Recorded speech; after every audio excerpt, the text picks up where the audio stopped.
Good evening, I'm Kurt Gutgsell. Tonight we check in on the Jasper football Wildcats. The Wildcats head to Evansville Reitz tomorrow to take on the Panthers. The Wildcats and the Panthers 2-0 on the young season. Last week, Jasper dismantled Evansville Harrison, while the Panthers took care of Lincoln in come-from-behind fashion at Inman Field. Jasper head coach Tony Lewis looks back at the game against Harrison and tomorrow's battle on the hill against the Panthers at the Reitz Bowl.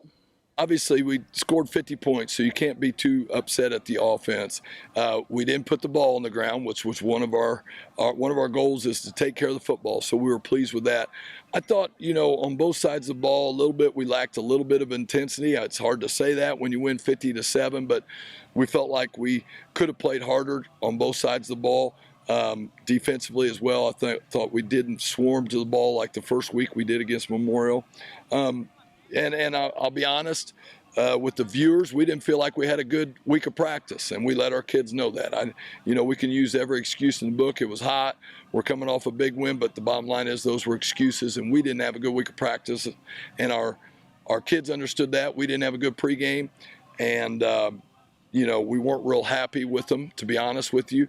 We played, decent on Friday night, but we realized, I think, as a team, for us to continue to get better weekly, we've got to have good weeks of practice. And so that's something that we're focused on this week, and we're wanting our leadership on our team to step up and get that done. And if not, the coaches are going to have to take care of it. And I'd rather the senior leaders and junior guys that want to be leaders take care of it for us.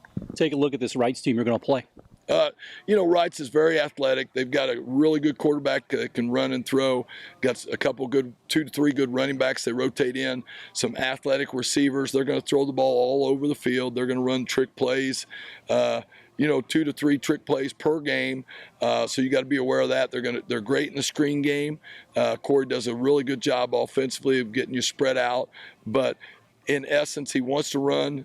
The quarterback and running back, they're going to wrap their guard quite a bit. And defensively, they're in a 3-4 look. They've got a lot of quick guys defensively. They're going to bring pressure. I would say that their linebackers are going to probably creep up towards the line of scrimmage and bring pressure against our option game.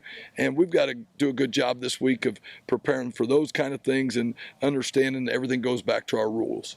You've been at both tradition-rich programs. Are there any similarities between the two schools? Oh, for sure. I think both schools have a community, a big community support that you need to have a great program. The kids growing up in both communities understand the importance of football to that community, and it makes you as a coach and as a player hopefully practice that's much harder to prepare for the games, as well as, there's an expectation when you step on the field that you're going to win games. And I think that's what you feel when you're at Reitz, and that's what you feel when you're here at Jasper. And that's a good expectation. We talk to our kids all the time. Pressure is a good thing. It's the way you look at it. And it hopefully makes you prepare that much harder and work that much harder to be prepared for Friday nights.